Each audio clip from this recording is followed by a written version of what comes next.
I'm from the Inclusion Collaborative, and I'm delighted to be here. And as I said, I'm speaking about my favorite topic. This is who we are. I'm Kathy Wahl. This is Maureen Casey. She's actually a teacher in the field working with mod severe preschool inclusion students that have autism in a Head Start program, and she's been doing it like magically for years. So I'm honored to, and she even said, yes, I'll come up to Davis during her summer. I mean, she shared a room with me last night. What a brave woman. That's all I can say. And then we have Wang, who is our director of the Friends with Children with Special Needs. She is everywhere. And I've known Anna for a long time, and I can't wait for you to hear her perspective as a parent. These are our outcomes that we're hoping to get through today, what inclusion is, what it isn't. Sometimes just that word inclusion means a lot of different things to a lot of different people. Benefits of inclusion, especially for young kids with neurodiversity and their families. We have to remember the families. We're going to really spend a little bit of time, a few minutes, on welcoming and belonging and how important that is, not only for the kids, but for the parents and for the staff. We often have, we try to get substitutes. Do any of you work in programs and still have substitutes available? I wanted you to laugh because it's kind of a laughing joke in Santa Clara that we often can't find any substitutes. But these substitutes come in and they often don't feel really welcome. So that's something to just think about.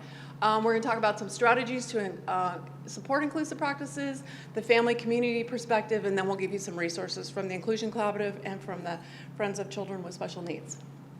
So we always like to start out with our expectations, just because we all tend to do better, right? Even with family events, I like to discuss the expectations before we go somewhere. So just to keep yourself, and we're going to model this because we do this in early childhood, and we do this in high school, and we do this with middle schoolers. We really need to state what the expectations are so kids know what is to be expected of them. So when you're here today, participating in this event, make sure you stay healthy and safe. And if you need to stand up and move around, that's okay. We like to always reinforce being respectful, and so that's being a good listener, resist side conversation. So these are just some things that we model. Obviously, you have your cell phones off because Patrick already told you about that, right? And I want to make sure mine is off. And then we always talk about being friendly and kind, and that's a really good expectation for any group. And so today, those are the topics, the staying on topic, supporting each other, and then we talk about stepping up and stepping back. Has anyone ever heard of that with a group? Sometimes adults like to talk a lot, and we might have the student in our classroom who wants to answer the question before it's asked. Do you guys know any of those kids? They come as adult learners sometimes too. And then there's those children who never want to ask or answer or do anything, so we want them to feel like they can step up. So we always promote that in adult learning. So we always like to have you recall, what do you know about inclusion? Obviously you're here for a reason, but it's good to bring that up in your mind because we all know that when you learn something, you learn it better if you tack it onto something you already know. So look at your neighbor and tell them, what have you heard about inclusion and why is it so critical in the early years? And you have like 3 minutes. Go. So I'm from the Inclusion Collaborative. As I said, we're a department in the Santa Clara County Office of Education, and we feel very strongly about making sure people feel welcome and belong. So my question is, do you feel like you are welcome today? Do you feel like you belong in this room? What have people done to make you feel that way?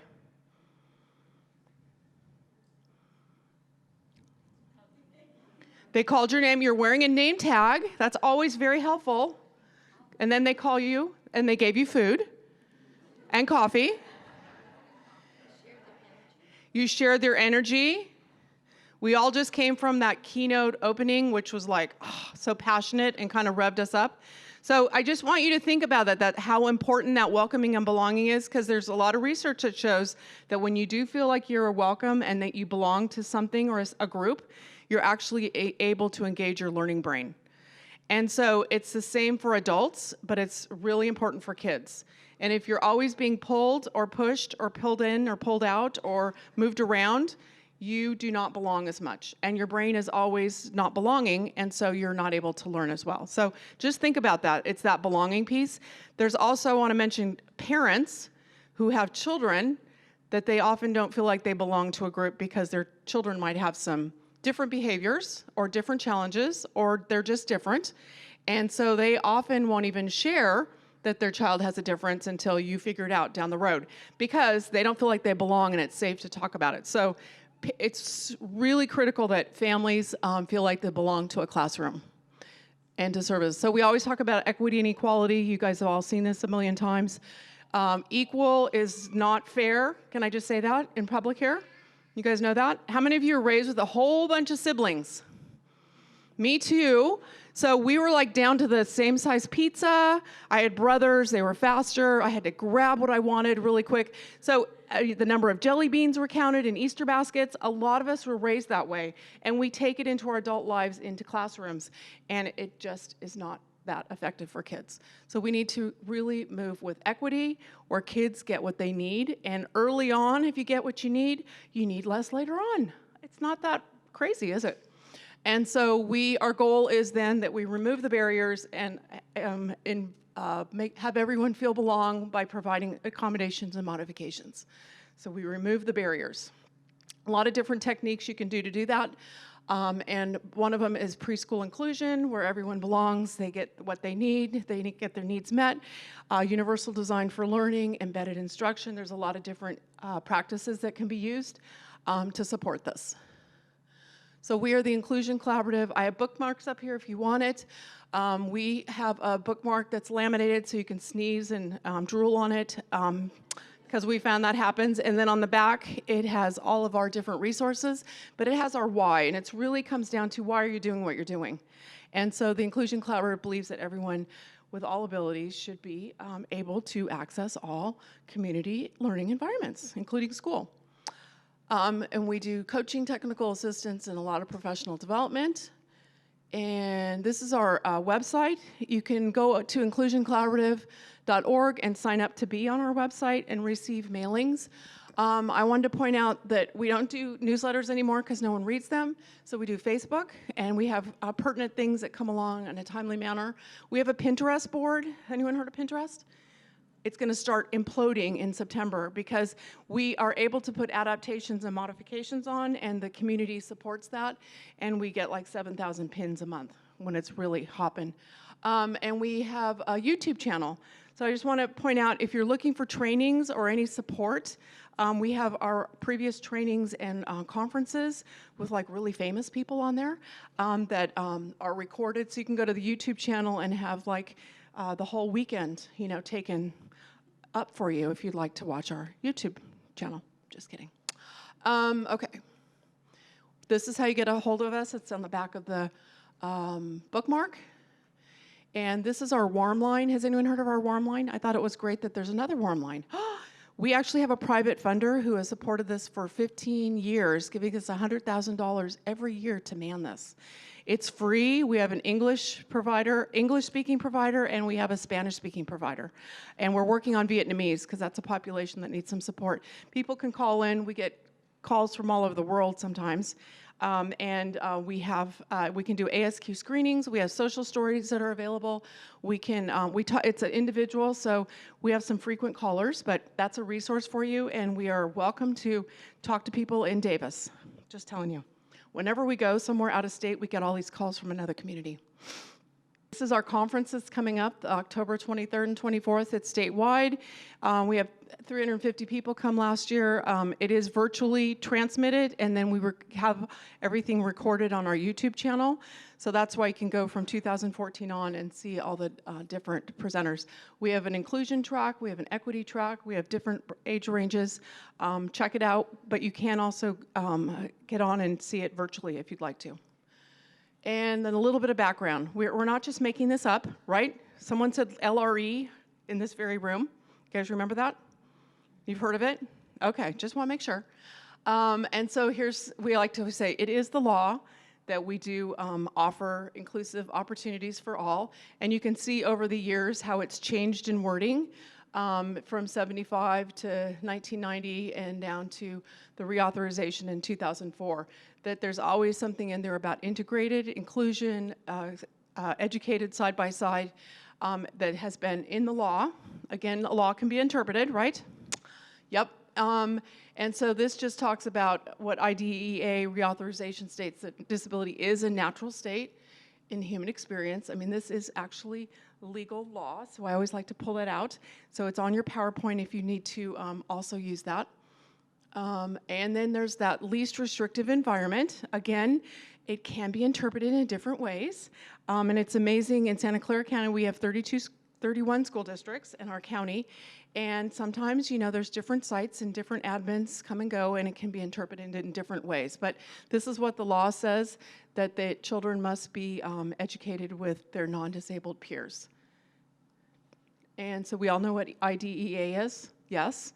And it, free and appropriate education, least restrictive environment, and then it also oversees that IEP, right? And IFSP. Okay. So there's that. You guys all know about how to get there? Okay, and it's been stable, so that is the current. We also want to say that we haven't made this up. This has been going on for a long time, talking about preschool inclusion, and do you see when that joint position paper was written? Oh my gosh, I was a younger woman, right? So this is the DEC, Division of Exceptional Children with NAEYC, saying, you know, preschool inclusion is the right thing to be doing. So that's like 10 years old. Head Start has also been doing a lot of different mandates and tools that are used for children with IEPs, IFSPs, and not. And the DRDP 2015 for All has lots of modifications and adaptations, and it's finally the same tool, although there's been some wrinkles this summer, but we won't go into that. And then there's OSEPs, Letters to Dear Colleagues. And this is really, I think, a powerful letter, so brush it off. I'm still like excited from January 2017 that they said, you know, you really need to be doing this. So since then, I really believe it started to take a little bit more teeth within national and then coming down to the states that we must provide preschool inclusion opportunities. And I think I'll show this one because this is pretty powerful. We really need to get back, besides all the legal stuff and all the things that go on, we need to think about why we're doing this. And these are children, and it's good to hear from children's voices when you're trying to market this, by the way. They're older children that have some verbal capacity, but it's really important to hear their message. Dear teacher, I know it doesn't always seem like it, but I really do want to listen and learn. It's just my brain is kind of different. So this is what I'd like you to know about me. I have to move, or I really can't pay attention. Even though I'm not looking at you, I can still listen to what you're saying. If you tell me, sit up straight, now I have to use all of my brain to do just that. It makes me feel sad when you tell me to try harder, even though I've already tried as hard as I can. I actually listen better when I'm rocking in my chair. When you give me a bunch of directions, I start to think I will never remember all of this. Sometimes my mom or dad ends up doing all of my homework. So here's how you could maybe help. Let me get up and move while I'm learning. Let me look wherever I want when you talk to me. Let me rock or slouch in my chair. No matter what, please don't take away my recess. Give me a hug I could do all by myself. Make directions very short. Just ask me, what does your brain need right now? And one more thing. My brain might be different than yours, but it's still amazing. Sincerely, your student. Your student. Your student. Your student. So did you guys like that?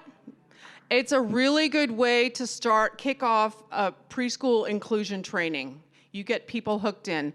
I was just sharing with our Santa Clara colleagues that our Head Start program is working on developing, they're doing the bid board on Monday for who's going to be teaching in inclusion next year for all the classes. And our training's on Friday. So these people don't even know where they're going. Isn't that amazing? So this is a really good one to hook people in. So what is inclusion? Is this inclusion? Let's see what you know. You guys can move. It's okay. What do you know? I'm singing no, it's not inclusion. Why is it not inclusion? Because it says exclusion, but why? Why is it not inclusion? All the colors are not together. There's like a big black line and they're outside, right? And then you've got all the green guys, apparently they're superior, they get to be inside. That is not inclusion, that's exclusion. If this was done with racial, gender, ethnicity lens, oh my gosh, it's on the front page. It happens with disabilities all the time. Is this inclusion? No, it's not. It says segregation, so you got the answer. But this is often what people say, well, we have inclusion. They're on the same site. But where are kids with special needs sometimes housed? Back 40, different driveway. Your buses will pick up over there. Does that feel welcoming and belonging? That's segregation. And again, if you looked at gender, ethnicity, racial, wouldn't happen. This, we often say they're in the same room, right? They're sitting in the same classroom. But that's actually called integration. It is not inclusion. They typically are doing their own thing. They're typically not even on the same curriculum. They're typically not involved with what's going on in the class. They're their own little bubble. And you can see that line that makes them a bubble. So that is not inclusion. What is this? Why is it inclusion? All the colored dots are mixed up, hanging out with other colored dots. So sometimes the yellow dots might actually be a support for the green dot. And we talk about that, how peer support is sometimes way more impactful than us adults that did years of schooling, right? So inclusion is all kids in the same classroom, working on the same curriculum, but with adaptations and modifications and supports. Okay. So here's some definitions. If we had more time, we'd do some more activities with you. But it truly is an attitude. It's a philosophy. It's that welcoming and belonging atmosphere and culture that you believe in. And you value diversity and differences. Just myself personally, if I'd had the same kids in my class for all those years doing the same thing, I don't remember them. But there's kids that really pushed my limits, and Michelle probably knows a few of them, that I still keep track of. I still wonder what they're doing because I had to work extra hard for them, so they actually made me a better teacher. It builds all those positive social relationships and friendships. I've had moms come home and share with me, because I did home visiting, that their child finally got an invitation to a birthday party. And I have a lot of kids, and birthday parties became, I can't afford this, another stupid gift of, became a challenge sometimes to keep up with all those birthday parties. And we have families who don't ever get invited to birthday parties. So it's just something to think about, that an inclusive environment opens that friendship and social relationship aspect that we don't always see. And it promotes reaching full developmental learning potential. We don't know where kids are going to go. I have more kids that I've seen, given the opportunity, they do things that you never would think they were going to do. And Anna will share some of those amazing things that she's seen. And Maureen also has kids that end up, going into general ed with supports. Amazing. So this is really important, and then I'm going to move a little more quick, but I wanted to have you guys think about, what does it mean? How do you feel when you belong to a group that you want to belong to? That's a key thing. How does it make you feel as a person when you know you belong somewhere? You have like 2 minutes. One of you can be wonderful, the other one can be outstanding. Choose each other, and then share how it makes you feel when you belong. Go for it. So most of you are smiling. If I had a mirror, I'd show you. What are some things that came up for you about when you belong to a group? How does it make you feel? Shout it out. You feel safe, safety. Shared belief, good. Passionate about something. Supported. Comfortable, accepted. In the back? They have empathy, I heard it's free to contribute. Yeah, because if you don't feel safe, you don't contribute. Did anyone think about accountability? What happens when you don't show up to a group you're supposed to belong to? Believe it or not, that accountability piece actually has been tied into student attendance. Is that interesting? Kids who are in inclusive classrooms tend to go to school more. When you're pushed and pulled and never know where you quite belong, doesn't matter if you're not there. No one even remembers that you were there when you were there. So it's an interesting piece. That belonging makes you accountable, and that's what's really critical. So in general, you like to belong? Let's just ask. Is that agreement? Okay, I don't know. I'm not sure if they're sold. This is by Norman Kuntz. It's a quote from him that I've been saying for millions of years, and then I actually got to meet him last summer. So if you have nothing else to do, Google up Norman Kuntz, K-U-N-C. He was a keynote speaker last year. He is a powerful advocate for people with disabilities. He grew up in a not-inclusive environment, and then in 7th grade, escaped, as he likes to say. He had speech therapy for years, and now he gets paid to do professional talks. But he really says how important it is, that welcoming and belonging culture. And then if you hear his story, which when I got to meet him, he is extremely hysterical, but he also has some really good points that if you give people opportunity, it will lead to ability. Should you have to be check, check, check, meet all these qualifications to be included? So he always likes to say, do you learn to swim in the parking lot? No, you got to get in the pool, right?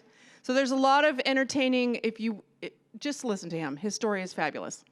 So again, if you want to learn to swim, you need to get in the water, okay? So inclusive practices use evidence-based, inclusive programs use evidence-based practices. We've got some up here we can share at the end. You need to make sure you're creatively adapting and modifying, thinking outside the box, how you can include every child. You need to make reasonable modifications. There are some procedures on site campuses that really just don't work for a child that might need suctioning at this time when everyone else has to be out on the blacktop.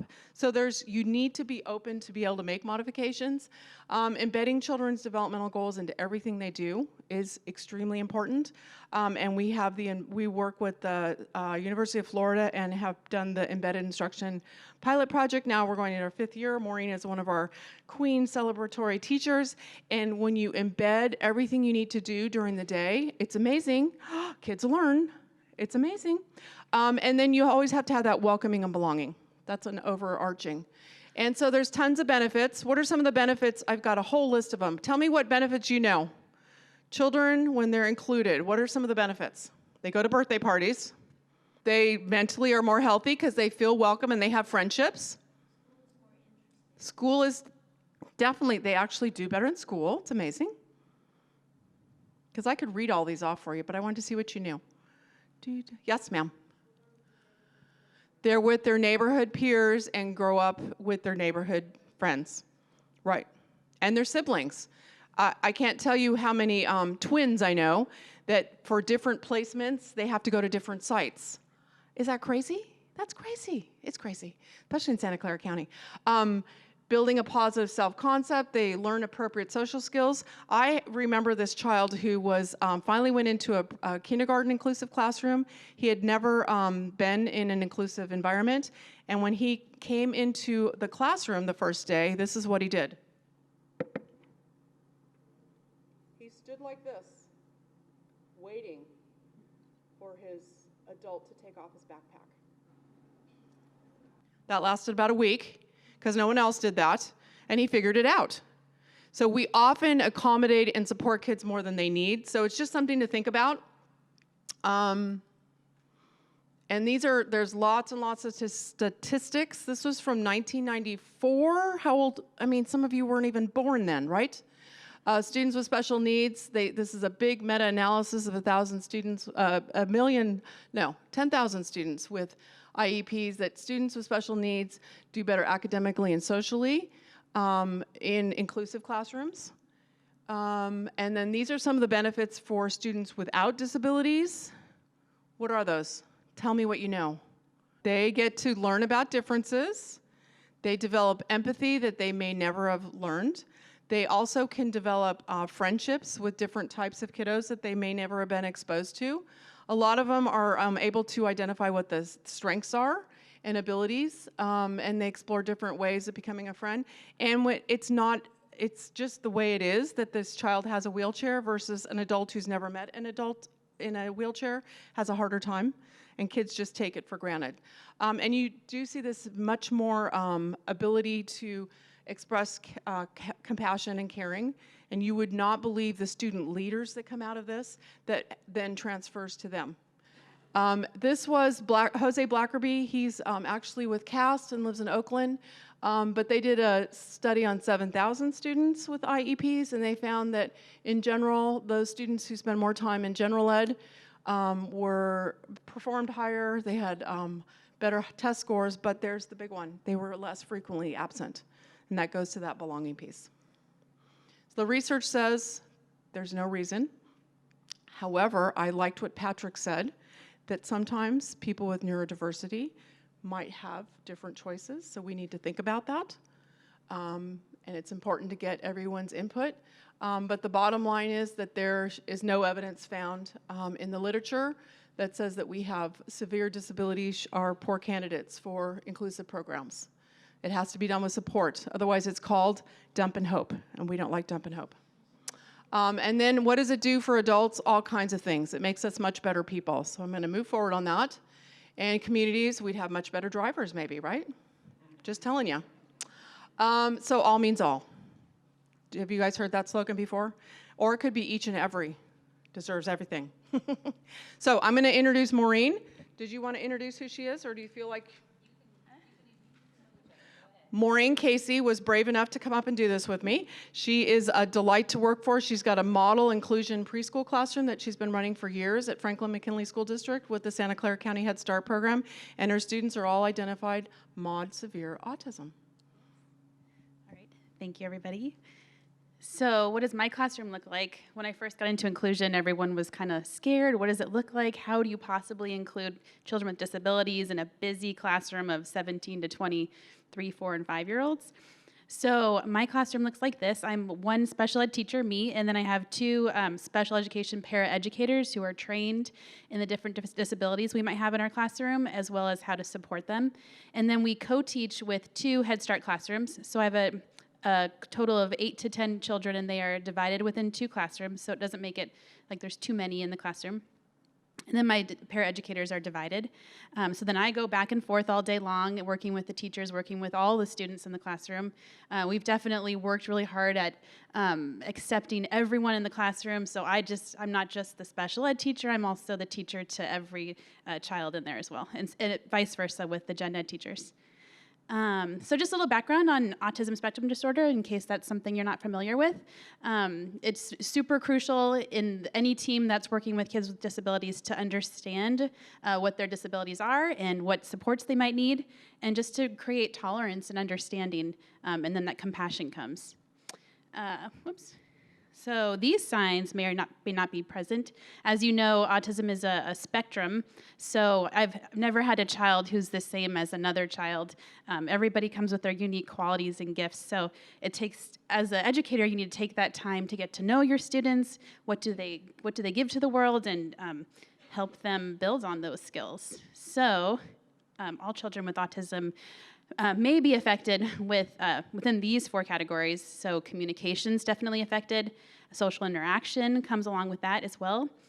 Sensory integration, preference for sameness. So as you can see, this would be very difficult to consider when having 17 to 20 other children to consider also with the children with special needs. So it takes a lot of planning and a lot of collaboration and a lot of trainings.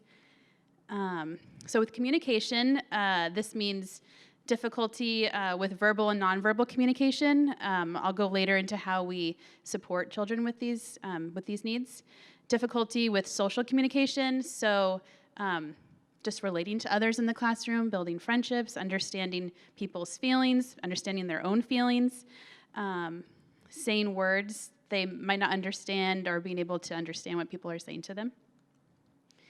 Social interaction, of course, is huge. When you're 3 and 4 and 5, you're just starting to understand what friendships are and taking turns playing with one another.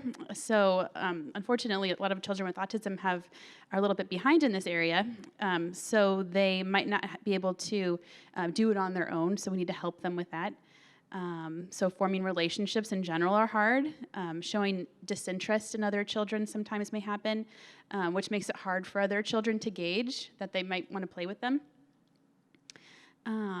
And they might have trouble relating to other children as well. So sometimes you might see the child on the side of everyone else playing by themselves with blocks or with trains. And so it's really our job, as we call ourselves the independence facilitators, and we like to think of ourselves as coaches for the kids instead of someone who just comes in and prompts them all the time. So we come in and try to think of creative ways of getting all the children to play together, whether we go over and we start drawing attention to that child who's playing with the trains, or pair them up with a child that we know also likes trains, as they were discussing at the keynote.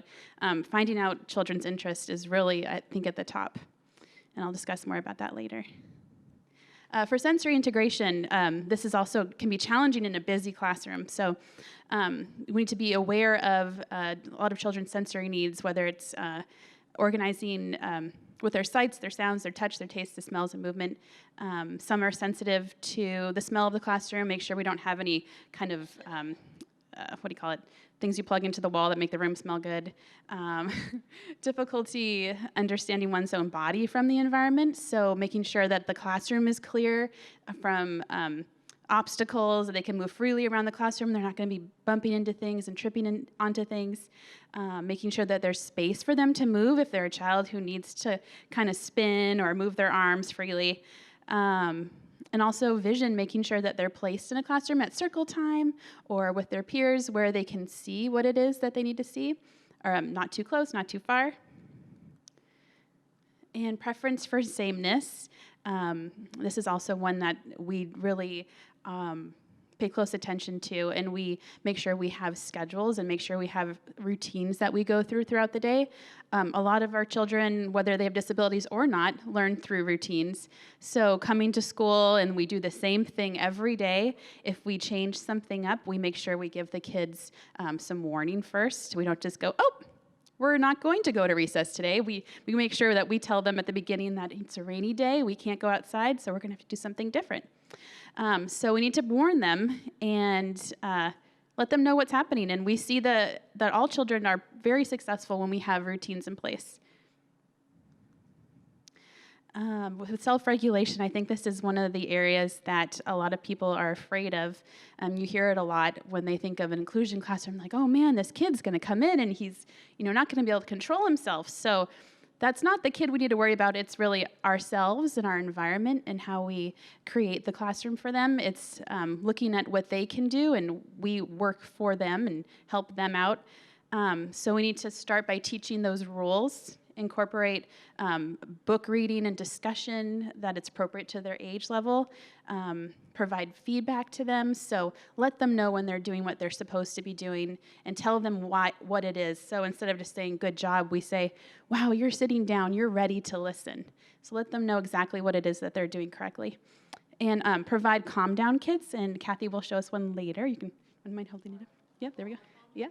So every classroom should have an area where if a child just needs to take a break, whether a child has special needs or not, just to go and relax on a pillow, look at a book, have it maybe something that's a little bit darker.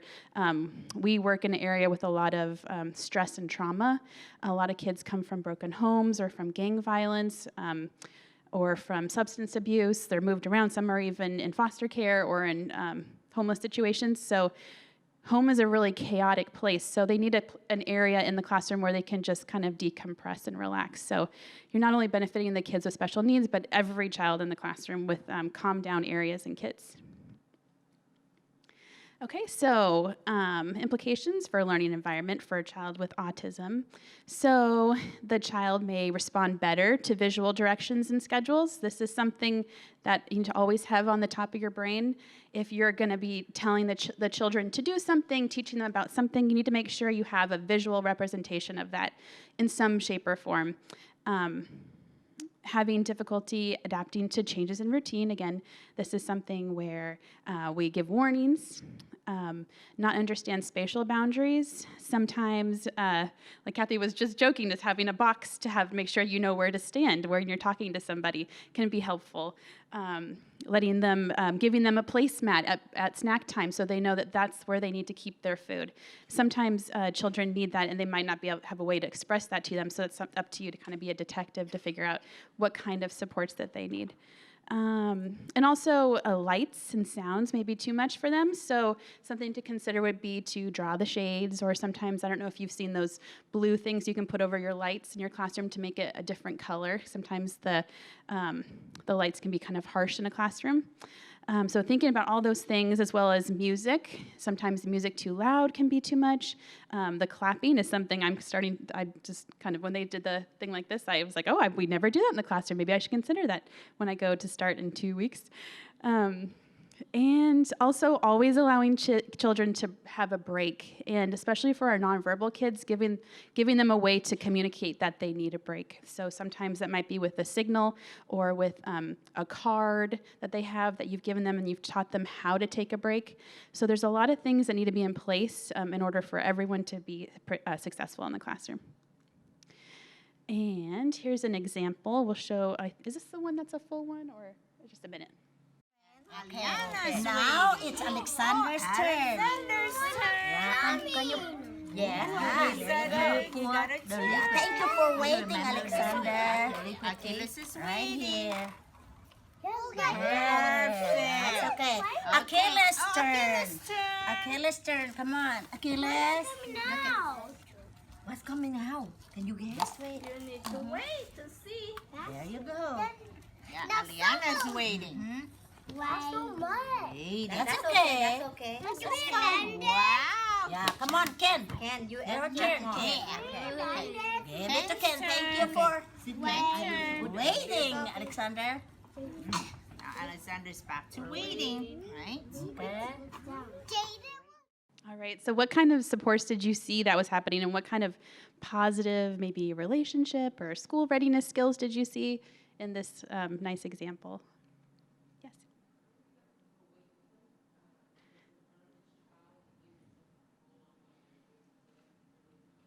Perfect. She said, if you didn't hear her, the wait sign that they had, and that's beneficial to your kids with autism as well as any other child. I definitely have plenty of 3-year-olds come in and they have no idea how to share a wait. They want it now. So having that available is awesome, especially for English language learners as well. So you can kind of see how all these supports for children with disabilities can really benefit the entire classroom. Maureen, we often think that we need those wait cards at our adult meetings. Yes. Yes. Just telling you. Very true. Yes. Absolutely. She said they also help to take turns, and that is exactly correct. Yes. Teach them how to take turns. Yes. Thank you so much. And it's something that they know, so they use the same weight card. They don't change it up every week. They use the same one, so all year long, they know what that weight sign looks like and what is expected of them. Thank you. Anything else that you thought? Yes. Absolutely. Absolutely. He was saying that everything is positive. So absolutely. So everyone's successful here because everyone knows what's expected of them. And so it allows you as the educator to stay positive also.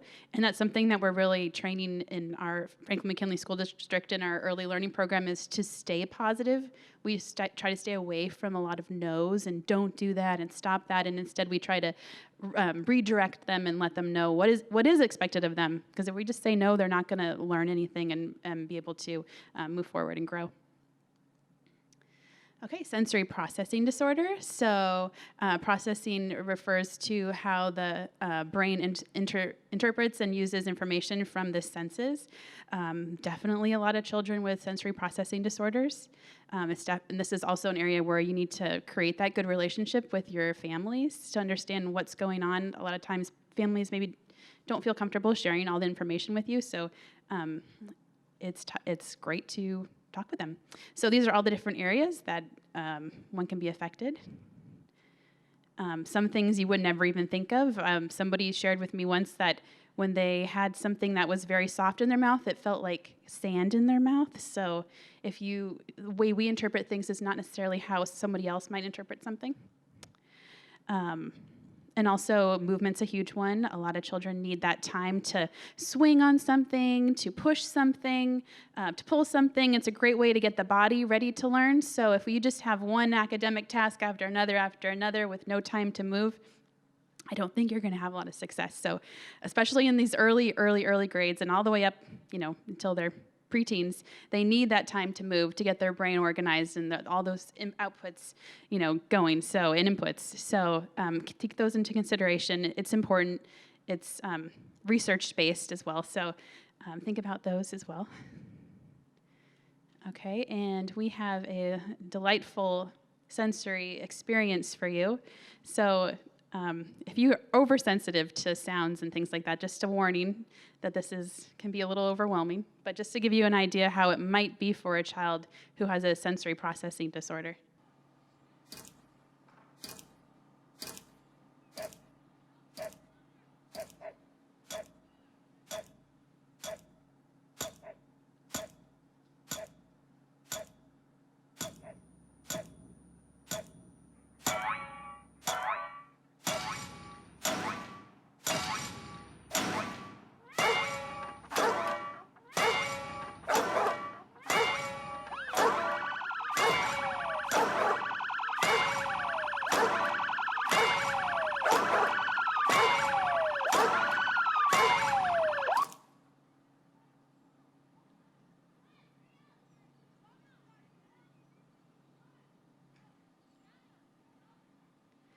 All right, so if that was you, would you want to sit there and learn and sing along with the song, or would you want to get out of there?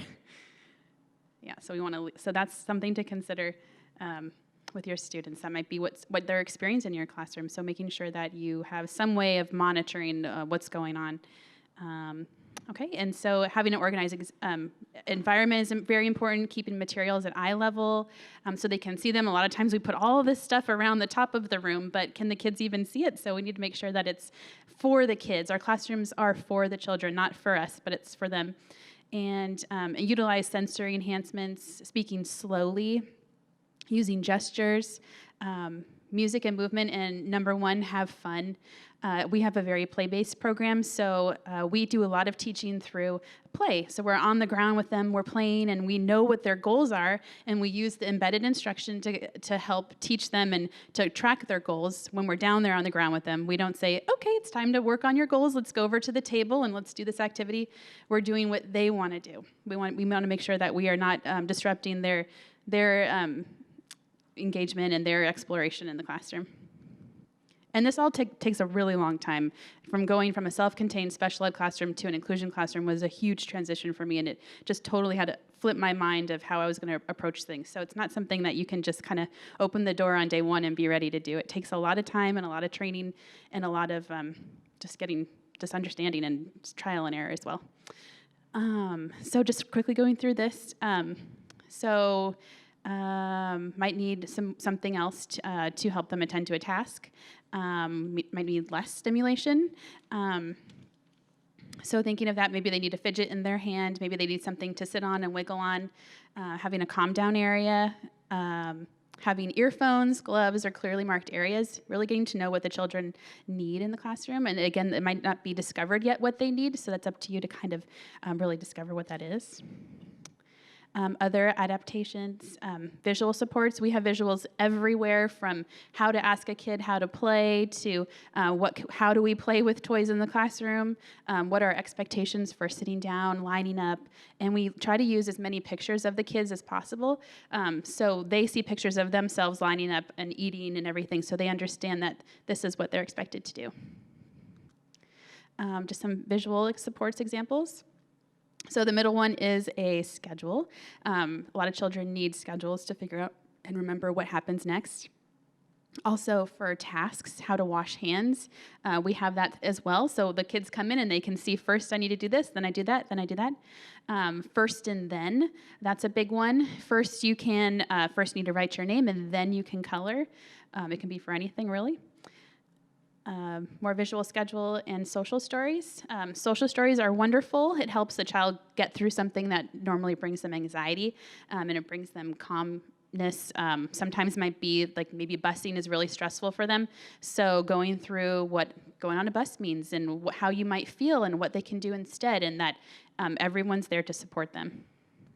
Having lots of pictures, if you can have pictures of the students themselves going through the motion, like going to a new school, taking a picture of the school, of the secretary, of all the steps that they're going to go through throughout the day to help them get through that transition. So they might not need a social story forever, but they might need it for a few weeks or a few months, but just having it available for them. This is an example of our classroom expectations. So the nice thing is our district is adopting teaching pyramid practices, and so we have the same classroom expectation chart in every classroom. So when they go from one classroom or one grade to the next, they see something that's familiar, and it's always be safe, be friendly, and be respectful. And then again, we try to make sure that we have pictures of the kids doing those things, and that we acknowledge them, like, wow, you're being so respectful. I can see that you're waiting your turn. Or you're being friendly. I see you and Jasmine are playing together. So by the end of the school year, they really understand what those expectations are. Here's some more examples. Waving hi to be friendly, pick up toys, being safe, saying thank you is being respectful. And again, this takes a lot of practice as an educator to be able to say this and kind of have it roll off the tongue naturally. Having visuals for transitions and waitings, so a visual timer. These are wonderful, first and then cards. Also, there's an example, I don't know if you can tell, those are feet on the ground, so it shows the kids where they need to line up. And then just having any kind of my turn, your turn visuals that work with your students. Break tasks into chunks. So children can go at all different kinds of times, or chunks of working. So it might be a 5-piece puzzle. Maybe somebody can sit down and complete that 5-piece puzzle in one go, and maybe someone can just do one piece at a time and then need a break in between. So remember that everybody's different, everybody's ability is different, and you're going to have to figure out a way that they can complete something and be successful, but in their own time and in their own way. So building in breaks, providing different ways to ask for help. So again, that might be signing or with visuals or verbally. Providing extra time to complete work and offer mastery-oriented feedback. And that's something that, you know, if they have a disability, they're going to have extra time maybe for the entire time of their career in education. So making it normal and something that the other kids can see as normal also will help them fit in and make them feel like they belong as well. Okay, and some examples of how to adapt some books to help the kids to participate. So a lot of times we might read a book and we ask questions and it's all very verbal, but a lot of the kids who are nonverbal or have autism or something else, they have a hard time participating. So making a book that's adapted, that they can be interactive with, participate with, have a way that they can, you know, match something is a great way to show inclusive practices in the classroom. Also larger text, bringing puzzles. You can be very creative on what you can bring something tactile to the circle time so everyone can participate in it. Evidence-based practices, there are a lot of them, and we try to use as many as possible in the classroom as we see fit. Again, I use embedded instruction, and that's through the University of Florida, and it's very much tied with the DRDP, Desired Results Developmental Profile, as well as the preschool framework. What's it called? learning foundations, preschool learning foundations. So all of those are very much tied together, and we make sure that everything we're doing in the classroom is aligned with those areas. So we have in our classroom, we have an activity matrix where we show what we're working on at any given time during the day. So if we're working on a speech goal, we take a look at our schedule and we say, you know what, a great time to work on speech would be at breakfast time or at lunchtime or when we're playing with them on the carpet. So we make sure that we put that on an activity matrix that everyone can see. So when they're working with that child, they know, oh, this is a great time to work on this goal. And that's how we do embedded instruction. Okay, and evidence-based practices using the IEP process. Again, we use embedded instruction as well as the preschool learning foundations and the DRDP to align our IEPs with what they're doing. Here we go, alignment. And then teaching pyramid. Number 1, effective workforce down at the bottom. And we need to create that relationship. And those relationships are with each other as staff, with our students, and with the families. A lot of times the families are kind of left out. So they are just as important as each other. From then we go up the pyramid into highly qualified supportive environments. So that means looking at your classroom, is it supporting your students' needs? And then we go into targeted social emotional supports. So this is those more individual supports that we might need for our students. And then for a small percentage of our students, we do need those intensive individualized interventions. This might be in the form of a behavior intervention plan. But we try not to just go straight to that. A lot of times we go straight, oh, my child doesn't know how to do this, doesn't know how to do that. We need to make sure that all the bottom pieces of the pyramid are first in place. So if you haven't heard of the teaching pyramid, I love it. So please take a look at it on the internet. And our gen ed classrooms are also adapting teaching pyramids. So when children go from one grade to the next, whether it's special ed or gen ed or inclusion, they all use teaching pyramid now. So they're very familiar with the language in every classroom. Let's see, expectations for behavior, shared expectations for all adults. This is important. Coming in, joining a gen ed teacher and a special ed teacher, this can be a rocky area and hard at first, so making sure that we all have the same expectations for behavior in our students, having time to talk about it, teach our students what we want them to do, our expectations, more examples of our expectations that we have. And relationships, we're going to be far more successful with our students if we have good relationships with them. So research continues to show that students who have the skills and social competence, cooperation, sharing, and helping each other do better as adults. So think of that when you're like, oh, I don't have time to teach social skills. Social skills need to be embedded all day long. It needs to be something that you have on your brain all day long when you're working with the students. Enhancing emotional literacy, so having books and songs, whatever it is around the classroom that they can access and be familiar with. They can identify their own feelings, identify their friends' feelings, their teachers' feelings. And here's some examples of posters that we might have around the classroom. Kids go up during their playtime and they might touch to the different pictures, and I've even had students go and we have an emotional check-in every day, and they go and when they're feeling sad, they actually change their feelings from happy to sad, and they'll point it. It's very powerful for them because they can show their friends, I'm not happy now because you knocked over my castle. This is how you made me feel. And just being able to do that is huge for kids, instead of just having a tantrum and crying and everything. So having these supportive environments are huge. So having an area that the kids can access, again, it's all about the kids, having things that they like to do, get to know what their interests are. I loved how they, over at the keynote, they really focused on getting to know your kids and having things that would interest them and putting things out there that maybe you didn't know that they liked, so you can really get to know their strengths, and maybe it'll kind of spark something within them, having those opportunities for them. And again, this is just a visual on how to walk up that pyramid.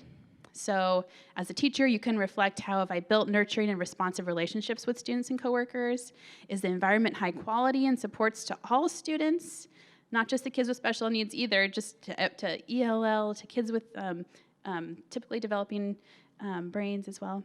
Have I taught social skills and emotional skills? Every day. This is an everyday thing. And ask questions below for specific student. So again, don't go straight to the top. Make sure you've done all the things at the bottom of the pyramid first.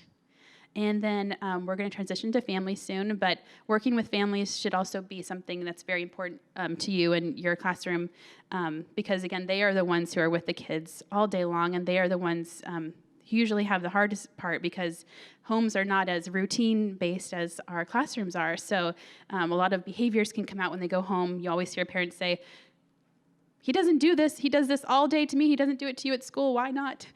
So making sure that you're supporting the parents, and we try to do this by doing home visits with parents and having them have an open dialogue all day long, or the whole school year, I mean, and also making sure that we have a great way of communication, whether it's by email, phone, conference, whatever it is that they need. And building relationships and trust with families as well.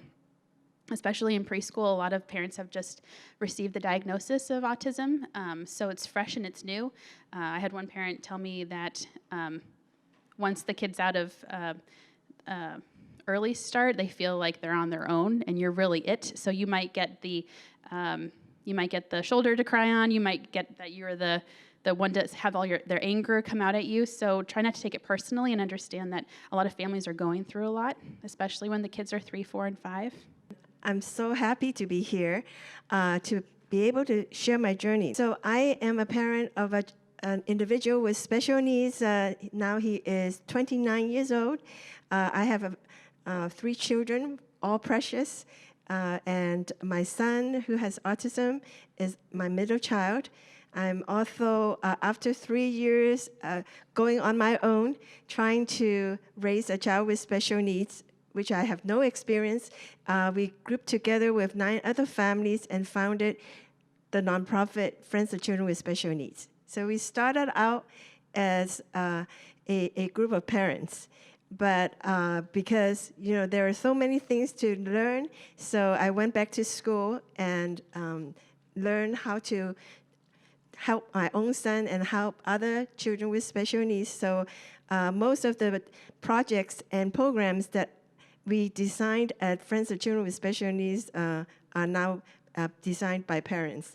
And it's been 20-some years I've been advocating for the benefits of children with special needs, especially kids with autism, since mine has autism. My son Lawrence was diagnosed when he was 3 years old.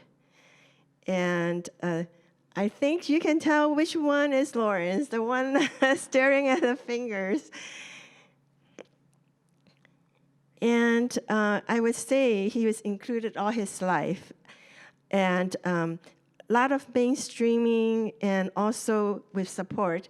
But in preschool and kindergarten and first grade, he was 100% included in his school, which is, at that time, think about 20-some years ago, that was a pretty new thing to have that, and I'm very, very lucky to have that.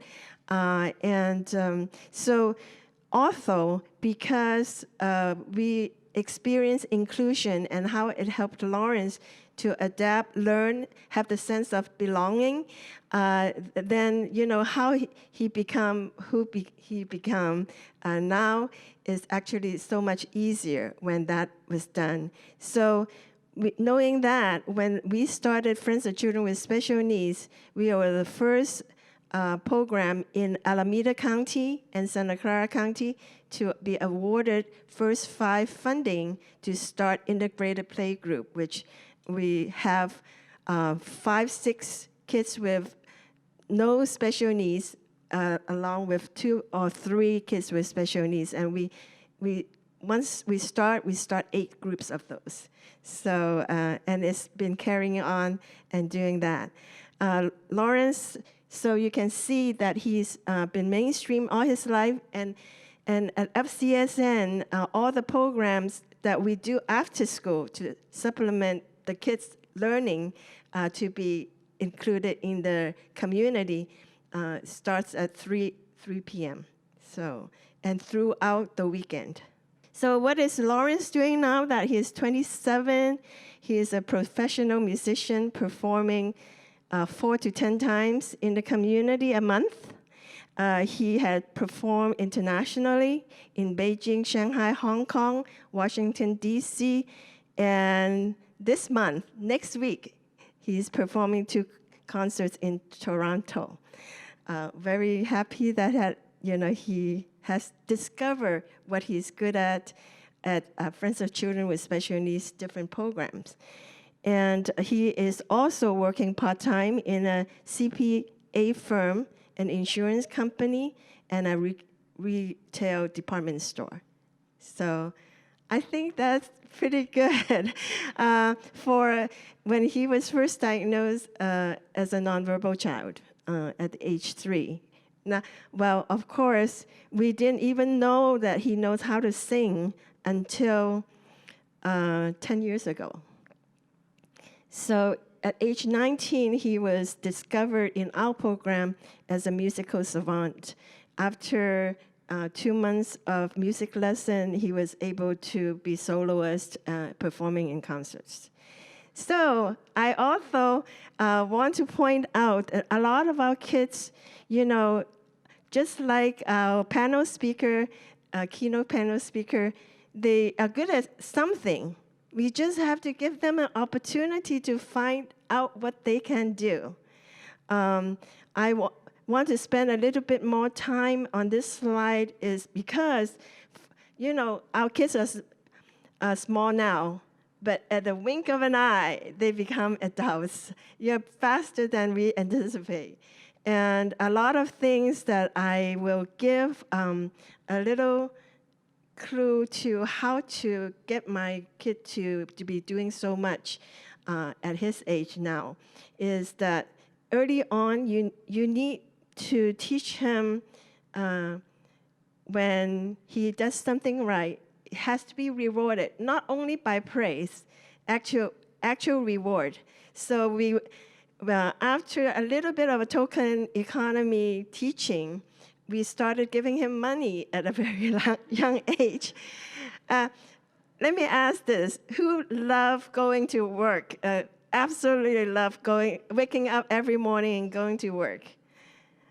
Maybe only a few, because most of us, wake up, go to work for money, right? So you actually have to teach that money concept early on, so they will wake up and go to work when they become adults, because otherwise you'll be stuck with a child that is a couch potato at home. I let you know that. I think growing up with Lauren, I learned a lot, and I also learned a lot from parents. Having a job is the best day program possible for adults with autism or any other special needs. So, and especially nowadays, day programs are very hard to find a good one. And a lot of good ones are actually closed their business because of the lack of funding from the state. So actually trying to train your kid up to work in the future is the best day program you can put them in.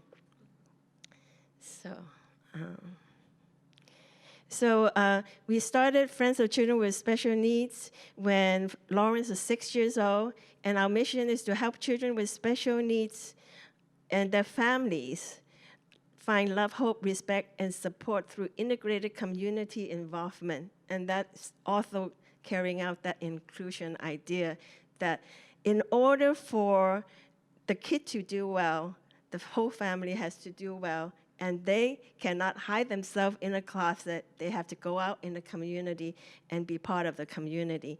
And that's our philosophy. And we have successfully built a supportive village around all individuals with special needs. Working with them, we trained over 200 youth volunteers from junior high to high school to come in to buddy up with our children with special needs. So, and I think from so many speakers prior to me that actually peer support and peer teaching is much better than us older folks teaching them. So we started with 10 families in 1996, and now we serve over 1,000 families in the San Francisco Bay Area. And every day we serve over 300 individuals with special needs from 9 to 3. And from 3 to 6:30, we serve after-school children. And also, during the weekend, we serve the entire family. We have family support programs going through Saturday and Sunday. And this weekend, I actually am very busy. We have our integrated music camp going.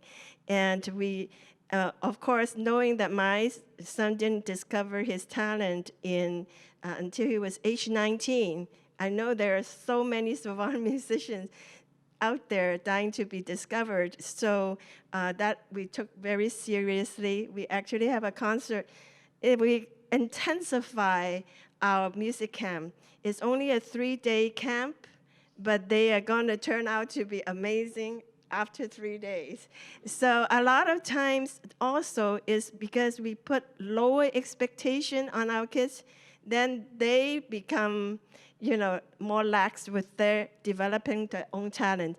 But if we expect a lot more, then it's okay, we are dealing with some special needs tiger mom here. And so we design program so that they learn quickly, because our kids have no attention span, some of them, including myself. So the shorter it is, the more they pay attention. And actually, the parents pay more attention. And it's just, oh my God, in 2 days, you have to perform this piece. So, we have to work together, so which is help them a lot. So we have the 3 kinds of program. Family support program, which is our flagship program, because that starts all our programs. As I was saying, all the parents design our children and adult programs. So our children can only grow up, so we also have adult program, and we welcome everybody, all. And it's cultural and linguistically sensitive. We have capacity with 10 cultures, 10 ethnic, also 10 languages at our organization. We currently have 136 staff members at Friends of Children, paid staff at Friends of Children with Special Needs, and 90% of them are bilingual. So our children program, we offer inclusion and integrated programs, and again, is to make friends, discover and develop their talents, and have a lot of children and child activities and training, and also provide that safe, inclusive environment for all children to learn. Our fine motor class, and this is different camps. Summer is more, I'm busier in the summer than I'm in the regular school year. We have all kinds of activities going on. We have 6 different sports camp going on. We just had drama camp. Now we're in music camp. And we have also built a dream project, and our dream is for our kids to be as successful and as safe and happy as could be throughout their life, because as parents, our biggest worry is nobody knows how to take care of them if we pass on, if we get sick.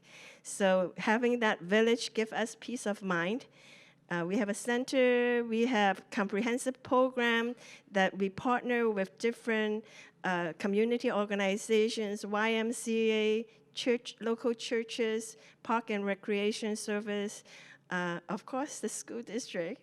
And we had built nearby housing so that they're integrated in the community and be able to live with other people around them and be accepted and have a loving community. So we have supported living and independent living services to go with that housing. And we founded a show called Special Needs Talent Showcase. Is equivalent to America's Got Talent for the special needs community. First year that we founded that particular show, we called it Special Needs Got Talent, and got a letter from America's Got Talent says, Got Talent cannot be used by you guys. So, okay. So we had Special Needs Talent Showcase, and our musicians won the first year, and many musicians just come from all over California, winning different years. So, and if you want, I actually have to talk to Jason, who is a musician on the panel, and yeah, he might want to come to our showcase. We have judges that are from all walks, well, all different expertise. We have world-renowned musicians coming to judge, and also we have legislators and also director of Department of Developmental Services coming to judge. So it's a lot of fun. We have MCs from Hollywood coming to the show. It's at every year annually is at Santa Clara Convention Center. And one of the winners who completely nonverbal, when she won the showcase, she bowed to the back of the stage instead of to the audience. So it fully showed everybody that, you know, we are not faking regular people coming to compete in this particular showcase. She went on to win the Elite International Music Competition at Carnegie Hall last year. Yeah, so, hey, our kids never underestimate them. And also creating career opportunities. All we have to do is give our kids a chance, and they will show you what they're good at, even when they're nonverbal. So we support them through a college experience. We have support employment service. We encourage entrepreneurship. We always use person-centered planning and training to target career. And all our individuals know how to develop certain innovative products to sell to the community. And that we also connect individuals with potential employers that could use their help. You know, it's a shame that unemployment among special needs individuals, of course, now that we have so many individuals with autism, that unemployment rate is 95%. I think as a community, we can do much better. And our folks have so much to offer, and we're just not tapping into their abilities and resource. So this is Austin. He created all those ceramic work. He's nonverbal. And we have a whole line of bath and beauty products, all organic, that you can buy from us, and it's all developed from our folks. And also, we also opened up a coffee shop, and so that we can train them to interface with the community and also to make great coffee and also baked goods and things to offer to the community. So at FCSN, it's all about sharing resource, and we have services that will empower family and also adults and children, and the employment program, the living program. So you name it, we have it. We are a support organization and a service organization helping our individuals from womb to tomb. So this is our contact information, and I think with everybody's support, understanding, and also giving our folks a sense of belonging, we can make our dreams come true. The UC Davis Mind Institute was created in 1998 with a promise to find cures for neurodevelopmental disorders. Every day, our physicians and researchers come closer to fulfilling that promise. Their groundbreaking research on autism, Fragile X syndrome, chromosome 22q11.2 deletion syndrome, ADHD, and other brain disorders are helping children achieve their fullest potential. Please visit our website to find out more about current studies, upcoming events, and how you can help make a difference.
our Inclusion Collaborative, and they're coming back for our networking event this year. Business card. If you Book them quick.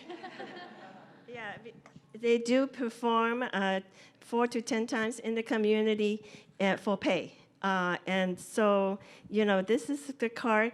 They can do a birthday celebration, your company's Christmas party, and weddings, anniversaries. They have over 300 graduations, 300 to 400 songs that they just come up with. You know, so they can take requests from the audience. I'd like to thank you all. That was fabulous. I'm particularly interested in where this is and if it's in multiple locations or, you know, what we can go to the website, but maybe if you could talk about how the actual structure got developed and where you are now. So we have 2 physical centers. Even though we are in the community all the time, we have 2 physical centers, one in the East Bay in Fremont and one in Santa Clara County in San Jose. But, you know, since we have the internet, location is not an issue. So we got the request for them to host concerts in Toronto by just emailing us. And the Washington, D.C. concert as well. They just email us, and you know. So also our program, you know, some of the other programs that we offer is restricted by funding and licensing.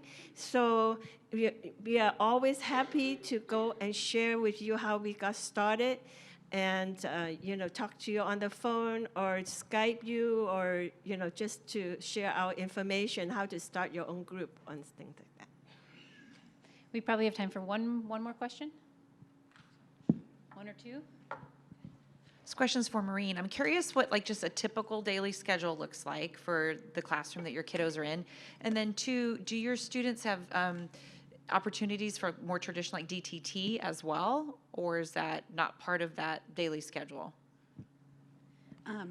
So again, we use really a play-based model, and we do follow the Head Start schedule. So Head Start does have their own regulations that we have to follow. So the kids come in, they wash their hands, and then they go to breakfast. They have a federally funded breakfast that they have.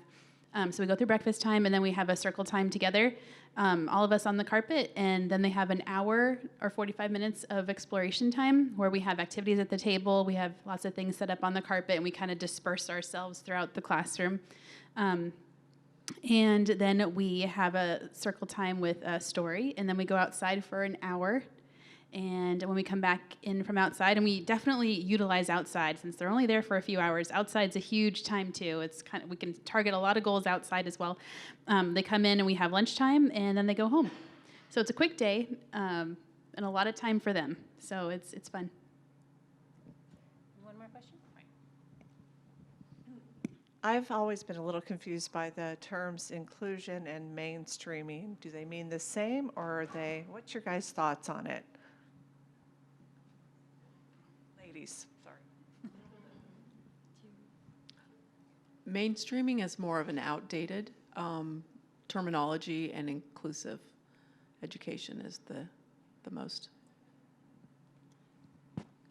Since I'm an older parent, I still use mainstreaming. So currently at our school, in our district right now, mainstreaming is when you're taken out of a special ed classroom and brought to a gen ed classroom for a specific amount of time. It could be from 20 minutes to an hour, however long it is. Inclusion is their classroom is the gen ed classroom. They start and they finish there. That's their teacher. They don't go anywhere else, maybe just for speech or OT, but that is their home base, and they're there the majority of the time. And mainstreaming is when you're not there the majority of the time. Good question. Okay, thank you so much. So that concludes our strand here. Thank our presenters.